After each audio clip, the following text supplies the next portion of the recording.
Before we speak of wars, revolutions, or headlines scrolling endlessly across modern screens, we need to slow down. Step back into a Middle East without nation-states, passports, or borders as we know them today. Picture standing in a vast desert, a caravan of merchants moving slowly along a winding trade route, camels silhouetted against the early morning sun. In Damascus, courtyards echo with scholars debating philosophy under stone arches. While in Cairo, minarets cast long shadows over bustling markets filled with the scent of spices and freshly baked bread. Empires rose and fell, yet daily life continued with a sense of continuity spanning centuries. Stability was familiar to those who lived within it, though invisible to the outside world. What we call instability today did not appear overnight. It was built layer by layer, decision by decision, often far away from the lands of Middle Africa. This is not a story of one religion, one people, or one war. It is a long story of empires collapsing, borders drawn on distant tables, and promises made to many but kept by few.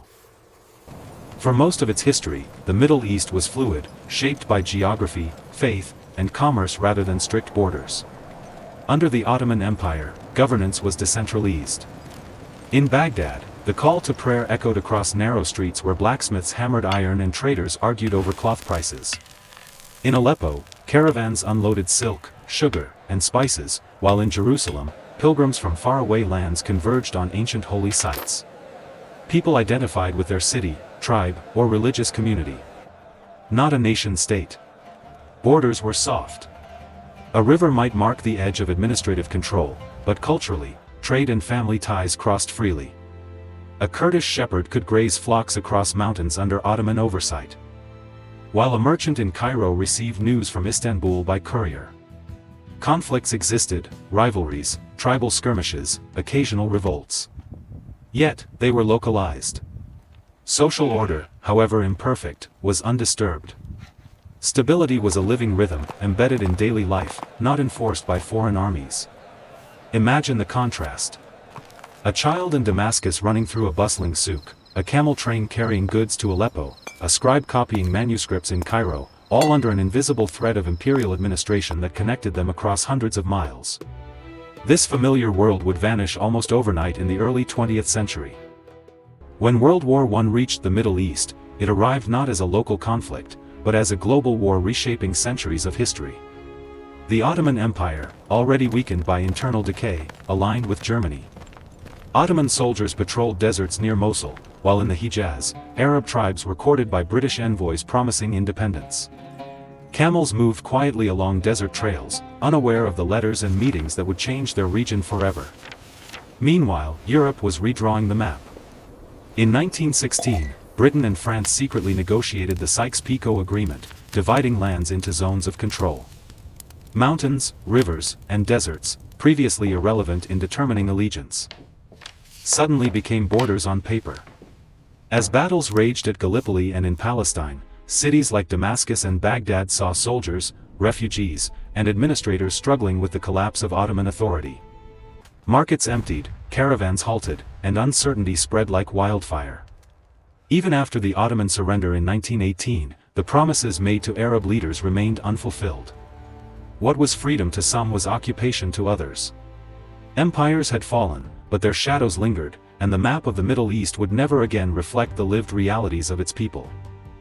When the war ended, the guns fell silent, but across the Middle East, silence did not bring clarity. In cities and villages alike, people waited. They waited for independence, for self-rule, for the promises made during the war to finally take shape. What arrived instead were unfamiliar flags, unfamiliar administrators, and unfamiliar rules, written in languages most people could not read. British and French officials stepped into former Ottoman cities carrying documents rather than swords.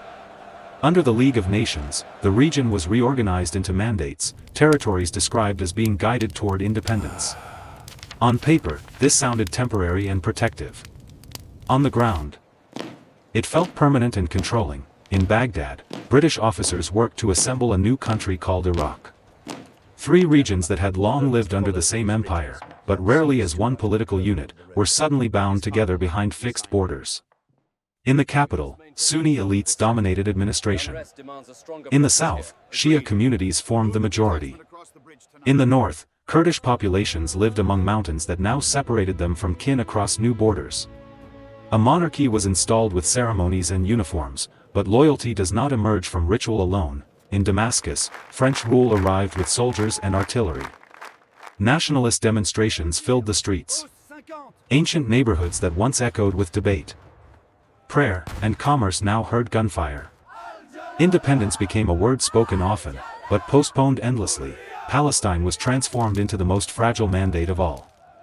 British authorities attempted to balance incompatible wartime promises. Jewish immigrants arrived, many fleeing persecution and violence in Europe.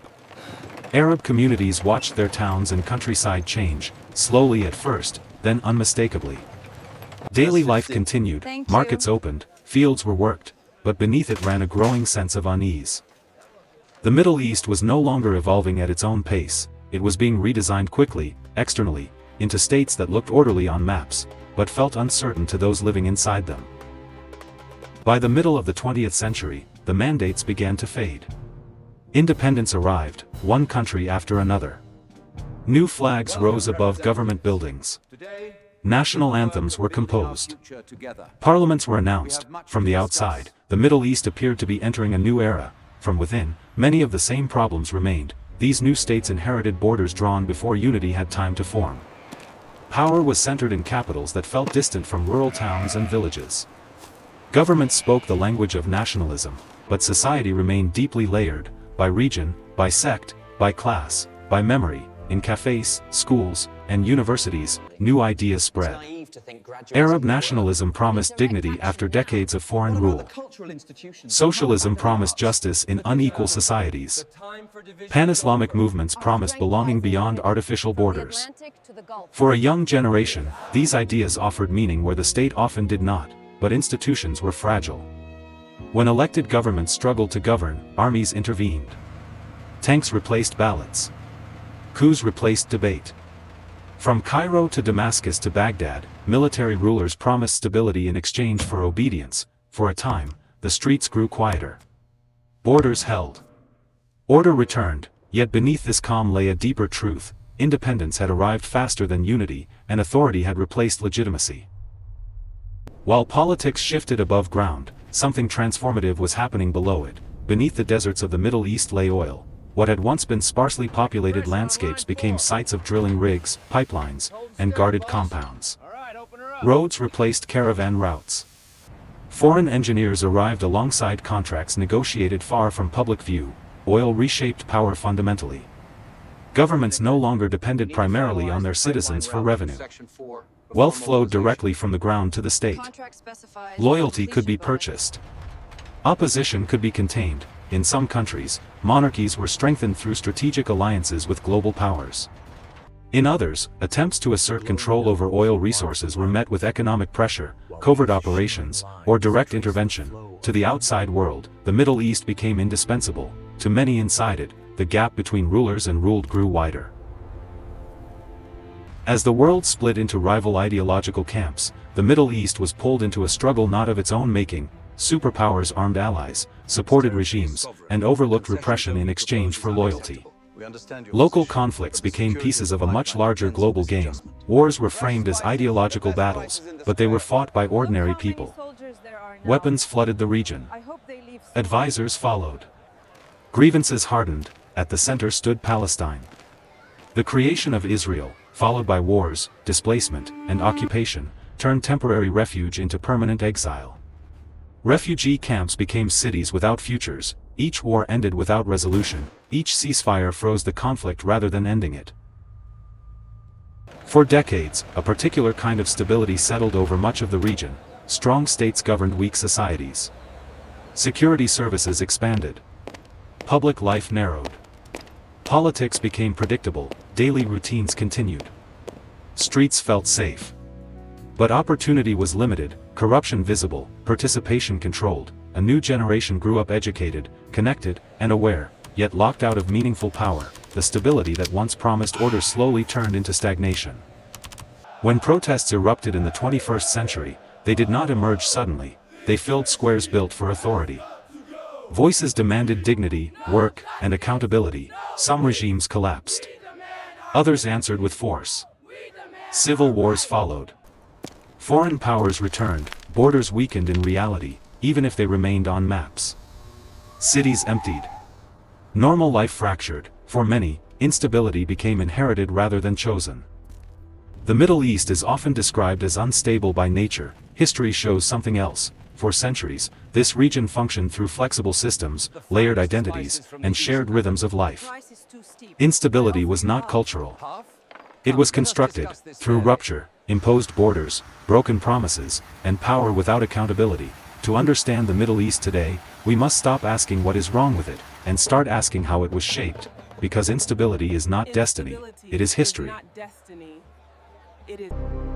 Thank you for watching this far. Remember to like, share, and subscribe to get more interesting information.